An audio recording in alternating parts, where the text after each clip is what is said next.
Welcome back, everybody. Take a break with Stephen Shamus. What's up, Alex? Good to see you again, my friend. Yes.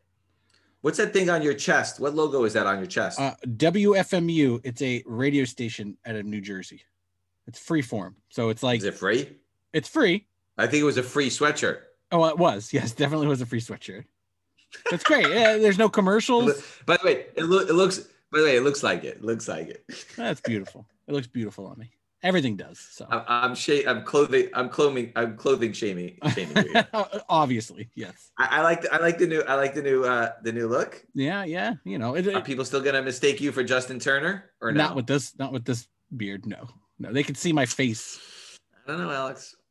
No more free beers. Well, I also wear my mask constantly, so they wouldn't think it was Justin Turner anyways. I think, you know what you should do one of these days?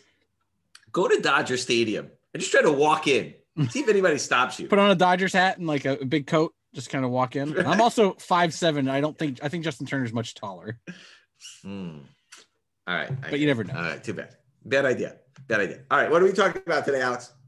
Yeah, we're gonna hit the 80s nostalgia train. We're gonna talk about Transformers comics, and we're gonna talk about the long history of He-Man comics. Yeah, it's interesting. You know, when we had Brad Foster on, he started talking about like what he would buy. It was 80s comics because he thought there was real value there. So it got me thinking, you know, which is always dangerous. Yes. It got me thinking. I'm like, oh, let's see what he's talking about. And then as I did a deep dive, Alex, you're going to be in wonderment today about all the stuff we came up with. Yeah. It's so, fun stuff. Okay, good. So what do we start? Yeah, it's going to be great. And this is right up your alley, I know. Yes. You are, this will be an easy topic for me. Yeah. Right. This is your thing right here. All right, Alex. What are we doing first? Yeah, let's jump into Transformers.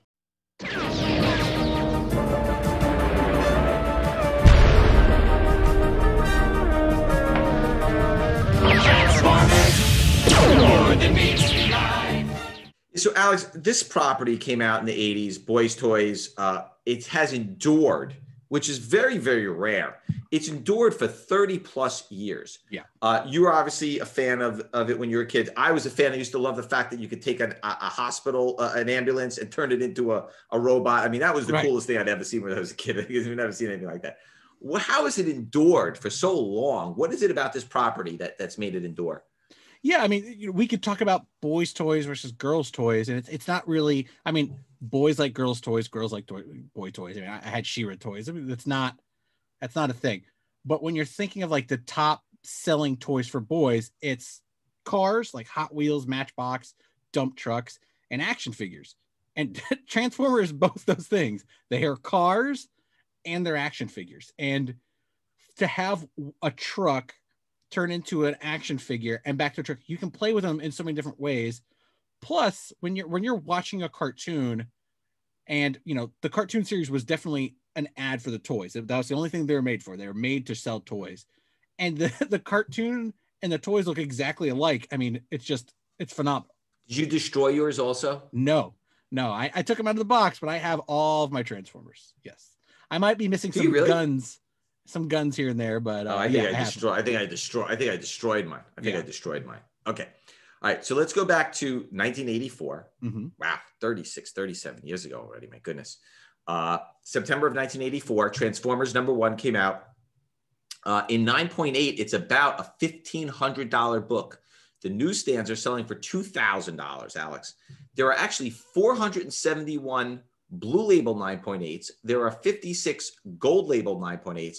And there's actually 3 9.9s. And it's got that classic Bill Sienkiewicz cover. Oh, it's a beautiful cover. Beautiful. For a toy. Again, it stands the test of time. Yeah. A cartoon / toy property. Yeah, they pulled it all the bells and whistles. Marvel did it. Yeah, Bill did such a great job with that cover. So that's a big book. There's also a Canadian price variant, which we've discussed before. 9 blue label 9.8s, 1 gold label 9.8, and 9.6 recently sold for $1,200. So you can imagine what a 9.8 would sell for. And then the infamous second prints, which we're very, very accustomed to. There are only 3 blue label 9.8s. There's only 1 gold label 9.8s. Back then, they didn't do the variant covers, Alex. They usually just put it in the indicia, kind of lame. by today's standards, Right. right? So there's not really much to it. That with the Ninja Turtles, we've seen that with Transformers now. That's about a $700 book. If you can find one, that's what the last one closed at. The third print is also a low pop book, 8 blue label 9.8s, 1 gold label 9.8, a 9.6 recently sold for $375. And then that takes us to the movie, which came out in 1986. So they did Transformers, the movie #1, December of 1986. There were 33 blue label 9.8s. There are 6 gold label 9.8s. It's only about a $200 book. This preceded the Shia LaBeouf films that we're accustomed to. Mm-hmm. What was sort of the difference between that film, those cartoon films, and then the live action films that we saw? Yeah, the funny part about like the G.I. Joe movie and the Transformers movie is what they were trying to do was rejuvenate the toy line. And the only way they could do that with bringing new characters in was to make the cartoons match. So like the Transformers cartoon movie, they killed Optimus Prime. They brought in all these new characters. They go back to Cybertron. The cartoon was only on Earth. Now they're on Cybertron. And it literally was just made to sell more toys. The new movies, the Shia LaBeouf movies, those were all made because Hollywood runs out of ideas sometimes, so they have to make something else. But they were fun. I mean, seeing live action Transformers. I mean, you could say that they look nothing like the cartoons, but it was still neat seeing a CG live Optimus Prime transforming. Totally. And stuff. Yeah, super cool. Totally. Yeah, for sure. Then we have the Transformers Universe, which came out in December of 1986. There are 25 blue label 9.8s, only 1 gold label 9.8. I wonder if it's signed by Herb Trimpe, who did the cover, and another amazing cover. Yeah. That's only about $150 book with a low pop of 25, Alex. Yeah, that's a good. And the Herb Trimpe cover is great. And then that leads us to the final issue, which we've discussed here before, which is when a series is close to getting canceled, it's usually due to low sales. Right. So Transformers #80, the final issue, is a very, very tough book to get. July 1991. It's about a $450 book. Believe it or not, there are 74 blue label 9.8s, not a low pop book. There are 0 gold label 9.8s on that one. So we've talked about final issues before. That does seem to be a key issue. Yeah. And the best part about that issue is it says #80 in a 4-issue limited series, because the first 4 Transformers books that was it. It was supposed to be a 4-issue limited series, and they sold so well, they just kept going with it. Yeah. That's funny. And then that leads us to the mashup. A product that we're going to talk about in the next podcast, we're not going to have time today to discuss it, is they mashed up G.I. Joe and the Transformers, something they're very closely psychological, same fan base. January of 1987 seemed like a smart idea, right? Yeah. Put G.I. Joe and Transformers together. G.I. Joe and the Transformers #1, January of 87. 66 blue label 9.8s, 3 gold label 9.8s. That's about $130 book. Seems very cheap, Alex. Yeah, I mean, I'd get with those 2 properties and the kind of pop that it has. Yeah, right. Which leads us to one other very, very rare Transformers book, which I have to give credit to you. You found. I'm looking for one. That's why. Oh, okay. Transformers Generation 2. It's unnumbered. It was an insert, a Halloween special edition, October of 1993. 17 blue label 9.8s, 0 gold label 9.8s. It's about a $350 to $700 book when you see it. The prices are all over the place because the pop is so low, and it's a very, very difficult book to get. Yeah. These are fun because they were, if anybody goes to your local comic shop, some of them have CSNs, the comic shop newses, which are like about this big, and they're made out of newspaper. They're just like old newspapers. They do a lot of information in there. That's what kind of size they are. And again, these were free Halloween specials, so people might have given them away to kids. Like, finding these in good shape is extremely hard. All right, Alex, what do we got up next? Yeah, let's talk He-Man. Let's keep the 80s train moving.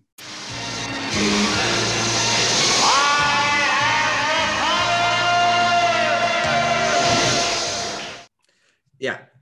So another like crazy popular franchises has gone up and down, up through the years, has endured. I don't think we're going to get to the full He-Man. I don't think we're going to get it all done today, but we're going to take you as far as we can. I think we'll take you up through the 1990s, 2000s, maybe with He-Man today, and then we'll continue it part 2 on the next podcast because we have a lot to go over with He-Man. This has been through a lot of different iterations. It's been through a lot of different publishers. You got to pay very, very close attention because there are very, very specific issues. There are very, very specific variants. and they sell for prices all over the place. Yeah. So Alex, He-Man, talk a little bit about the comics, the toys, the exclusive toys that they were doing in the Maddie shop, and the live action. Yeah, I mean, He-Man is just one of those 80s properties that's like continuously popular. It's nostalgia for some people. It's nostalgia enough where they've done new cartoons, new books where new people are picking it up, maybe that haven't been into it when it first came out in the 80s. It was a Filmation cartoon, hugely popular. The action figure line was extremely popular.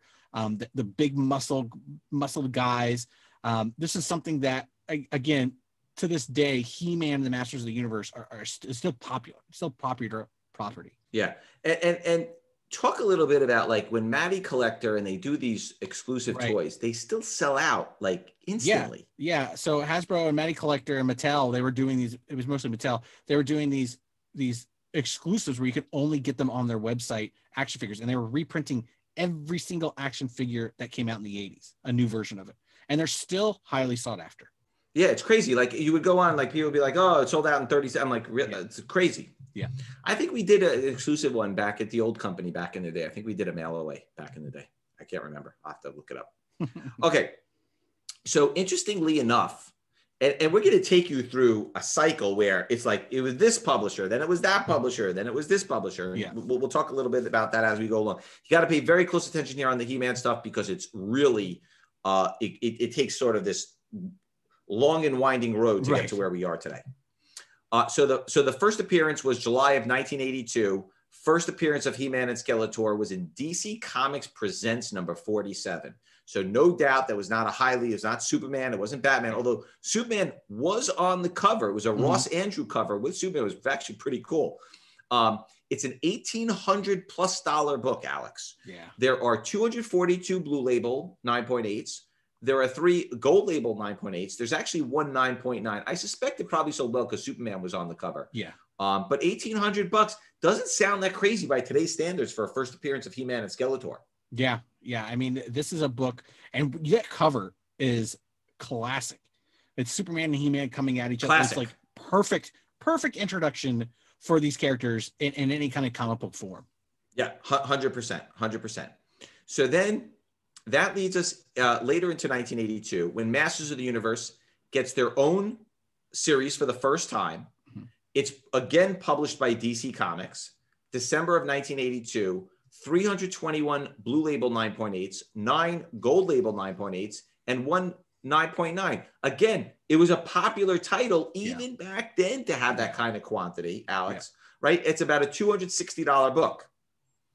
Not bad. There's also a Canadian price variant. Yeah, there's also a Canadian price variant, which we've talked about before. 3 Blue Label 9.8s, 0 Gold Label 9.8s. Even if you could get a raw one, I would buy one. So then, Alex, then it switched publishers in 1986. So it took a 4-year hiatus. Yeah. Then it switched publishers, and then it went to Marvel. Yep, Star Comics, yeah. Do we have any idea? Yeah, do we have any idea why? Properties changed hands. It might have not been selling that well. Marvel was doing, it's funny. Thundercats, Silverhawks, Transformers. They were doing all these properties, and it's just easier to keep it all under one umbrella.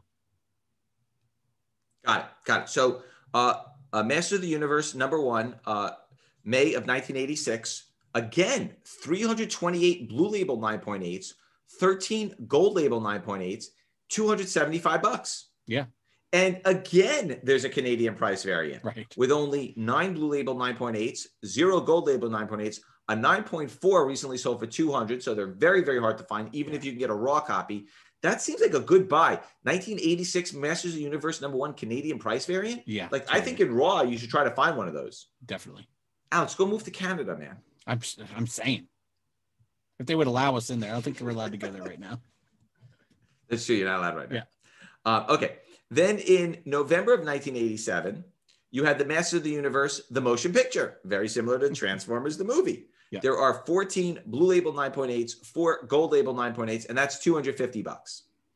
Interesting. So that was a kind of a popular movie at the time. I would have thought that the numbers would have been higher, but maybe it wasn't ordered that much. I don't know. Yeah. Low. Yeah, because I think the movie stuff didn't sort of translate as well right on the comic side back. And back the movie, in the Master of the Universe movie, had almost nothing to do with the cartoon other than the character names. Everything else was completely weird and wacky. Yeah, you really dropped the ball on that one, Alex. And then the final issue is another key issue. The final issue sells for as much as the first issue. Master of the Universe number 13, May of 1988. Again, the last issue. 28 Blue Label 9.8s, 1 Gold Label 9.8. Very low pop. Yeah. $275, Alex. Yeah, makes sense to me. So that was the end, and that was the end of the Marvel run. Right.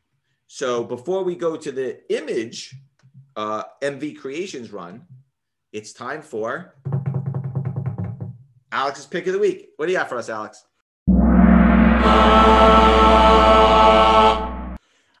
I might have mentioned it in the past, but it's interesting when superhero properties or comic book worlds kind of mix into like the alcohol world. And this has happened a couple times. Valiant used to do special beers for new releases. Just recently, Mike Mignola did a Hellboy Fire Whiskey. And it's a cool bottle. The bottle it's a bottle of whiskey. It's Fireball, so it's cinnamon flavored whiskey.